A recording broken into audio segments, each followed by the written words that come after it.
అనగనగా దయ్యాల ప్రపంచం ఉండేది. అందులో దయ్యాలు మాత్రమే ఉండేవి. అక్కడ ఒక పేద దెయ్యం ఉండేది. మిగతావన్నీ కూడా బాగా డబ్బున్న దయ్యాలు. ఆ దయ్యాలను చూస్తే ఈ దయ్యానికి చాలా అసూయ ఉండేది. ఈ దయ్యాలన్నీ నాతో పాటే ఉంటూ బాగా ఎదిగిపోయాయి. నేను కూడా ఏదో ఒక పని చేసి తప్పకుండా డబ్బు సంపాదించి బాగా ఎదిగిపోతాను. అలా అనుకుంటూ ఆ దయ్యము మనుషుల ప్రపంచానికి వస్తుంది. అలా వచ్చి ఒక చోట ప్రత్యక్షమవుతుంది. ప్రత్యక్షమయ్యి మనిషిలా మారిపోతుంది. అలా మారిపోయి ఒక చెట్టు కింద కూర్చొని ఏడుస్తూ ఉంటుంది. కొద్దిసేపటి తర్వాత ఒక ముసలాయన వస్తాడు. ఏమ్మా, ఎవరమ్మా నువ్వు?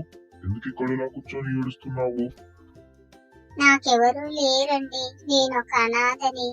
నాకు ఇక్కడ అమ్మా నాన్న ఎవరు లేరు, ఒక్కదాన్నే ఉంటున్నాను. అందుకే ఏడుస్తూ కూర్చున్నాను. మీరేదైనా పని ఇప్పించగలరా అండి? చేసుకుంటాను అని అంటుంది. ఆ పెద్దాయన ఆలోచించి ఇలా అంటాడు. సరే అమ్మా, నేను ఒక కూరగాయల వ్యాపారం పెట్టిస్తాను, చేసుకుంటావా? అని అంటాడు. ఆ దయ్యము ఆలోచించుకొని ఇద్దరు కలిసి షాపు కొనడానికి వెళ్తారు. వెళ్ళి అక్కడ ఒక మంచి కూరగాయల బండి ఆ దయ్యానికి కొనిస్తాడు. చాలా ధన్యవాదాలయ్యా మీకు. ఈ బండి పెట్టించినందుకు నాతో. నేను నీటిగా పని చేసుకుంటాను. హోహో, అందులో ఏముందిలేమ్మా, నిజాయితీగా వ్యాపారం చేసుకొని సుఖంగా ఉండు అని ఆ పెద్దాయన వెళ్ళిపోతాడు. ఆ దయ్యము మరుసటి రోజు నుంచి కూరగాయలు అమ్మడము మొదలు పెడుతుంది. కూరగాయలమ్మో కూరగాయలు, రండమ్మో రండి, రండక్కో రండి, తాజా తాజా కూరగాయలు కొనండమ్మో, రండమ్మో రండి, కూరగాయలమ్మో కూరగాయలు. అప్పుడే జనాలు రావడం మొదలు పెడతారు. ఏమ్మా, కూరగాయలు ఫ్రెష్గా ఉన్నాయా? అదేంటమ్మా అలా అంటారు? తాజా తాజా కూరగాయలు చాలా ఫ్రెష్ గా ఉన్నాయి. ఇప్పుడే తోట నుంచి తెచ్చామమ్మా, కావాలంటే తీసుకొని చూడండి. సరేలే, రకానికి ఒక కేజీ చొప్పున కట్టివ్వు, మాకు తీసుకుని వెళ్తాము అని వాళ్ళిద్దరూ డబ్బులిచ్చి కూరగాయలు తీసుకొని అక్కడి నుంచి వెళ్ళిపోతారు. ఆ దయ్యం దగ్గర కొన్న వాళ్ళంతా వేరే వాళ్ళకు కూడా చెబుతూ ఉంటారు. దాంతో ఆ దయ్యానికి చాలా లాభం వస్తుంది. దురాశ దుఃఖానికి చేటు అంటారు కదా, అదే ఈ దయ్యం విషయంలో కూడా జరుగుతుంది. ఇలా నిజాయితీగా నేను పని చేస్తే ఎప్పుడు డబ్బులు సంపాదించాలా? నేను ఎప్పుడు ఎక్కువ డబ్బులు సంపాదించి మేడలు కొనుక్కోవాలా, కార్లు కొనుక్కోవాలా? నా తోటి దయ్యాలేమో బాగా రిచ్ గా ఉన్నాయి. దాంట్లో కంటే నేను ఎక్కువగా ఉండాలంటే ఇలా నీతిగా నేను ఈ వ్యాపారం చేస్తే సంపాదించలేను. కాబట్టి నేను కూడా ఏదో ఒకటి చేసి బాగా డబ్బు సంపాదించుకోవాలి. అక్కడ కూరగాయలు కొన్న ఆవిడ వెళ్ళి ఆ రోజు వంట చేసుకొని ఆ కూరగాయలు తిని బాగా పండుకుంటుంది. తరువాత మరుసటి రోజు అక్కడికి వెళ్ళి చూడగా అక్కడ కూరగాయలు లేవు. అరే, కూరగాయలు ఏమైపోయాయి? నిన్ననేగా తెచ్చుకున్నాము, అప్పుడే అయిపోయినాయా? ఏమోలే, మేమే తినేసామో ఏమో అలా అనుకొని పట్టించుకోకుండా ఉంటుంది. అలాగే ప్రతిరోజు కూరగాయలు కొంటూ ఉంటుంది, అవి అయిపోతూ ఉంటాయి. కొంటూ ఉంటుంది, అయిపోతూ ఉంటాయి. ఒకరోజు ఆవిడకి అనుమానం వస్తుంది. అరే, ఏమిటి ఇలా రోజు కూరగాయలు అయిపోతూ ఉన్నాయి?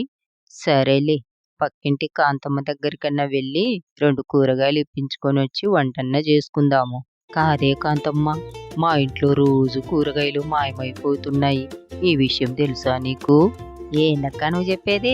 కూరగాయలు మాయమైపోతున్నాయా?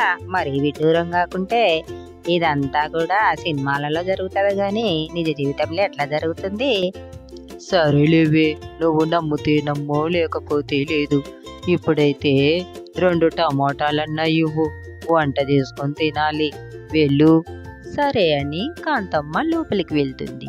లోపలికి వెళ్ళి చూడగా వాళ్ళింట్లో కూడా కూరగాయలు మాయమైపోయింటాయి.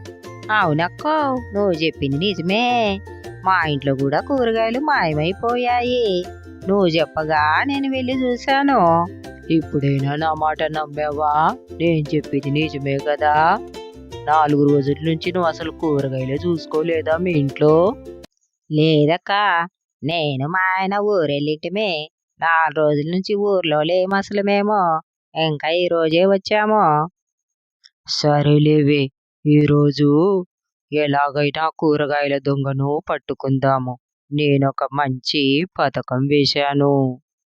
ఈరోజు ఎలాగైనా సరే ఆ కూరగాయల దొంగను పట్టుకోవాలి అని నిద్రపోయినట్లు నటిస్తూ ఉంటుంది.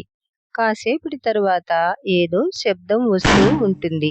ఈవిడ కళ్ళు తెరిచి చూసేసరికి కూరగాయలు ఎగిరిపోతూ ఉంటాయి. ఈవిడ కూడా వాటి వెనకాల పరిగెడుతూ వెళ్తుంది. ఏమే కాంతమ్మా, ఓ కాంతమ్మా! అబ్బబ్బా, ఏమక్కా, ఏమైంది? ఎందుకు అలా అరుస్తున్నావు? చూడే కాంతమ్మా, కూరగాయలు ఎలా ఎగిరిపోతూ ఉన్నాయో. అవి ఎక్కడికి వెళ్తున్నాయో, ఎవరి దగ్గరికి వెళ్తున్నాయో మనం కూడా వెళ్ళి చూద్దాం పదా అని వాళ్ళిద్దరూ వాటి వెనకాలే వెళ్తారు. అవి ఎక్కడికి వెళ్తున్నాయని చూస్తే ఒక ఇంట్లోకి వెళ్తూ ఉంటాయి. అక్కడ వాళ్ళు తలుపు చాటున నిలబడి చూస్తూ ఉంటారు. అవి ఆ కూరగాయలు అమ్మే దయ్యం దగ్గరికి వెళ్ళిపోతాయి. వచ్చేసారా? మళ్ళీ మిమ్మల్ని రేపు వాళ్ళకి అమ్మేస్తాను. వాళ్ళిద్దరూ భయపడి వెనక్కి తిరిగి వచ్చేస్తారు. చూశావా, అది మనల్ని ఎంత మోసం చేసిందో ఇన్ని రోజులు. కాబట్టి దానికి తగిన పని ఏదో ఒకటి మనం చేయాలి. సరేలే, నువ్వు వెళ్ళి ఇక పండుకో. తరువాత దాని గురించి నేను ఇంటికి వెళ్ళి ఆలోచిస్తాను, సరేనా? అలా అని వాళ్ళిద్దరూ వెళ్ళిపోతారు. మరుసటి రోజు ఎప్పటిలాగే కూరగాయలు కొని డబ్బులిచ్చి వెళ్ళిపోతుంది. ఆవిడ వెళ్ళిపోయిన తరువాత పెద్ద ఆయన కొద్దిసేపటికి ఆమె దగ్గరికి వస్తాడు. ఏమ్మా, వ్యాపారం ఎలా జరుగుతుంది? బానే జరుగుతుందా?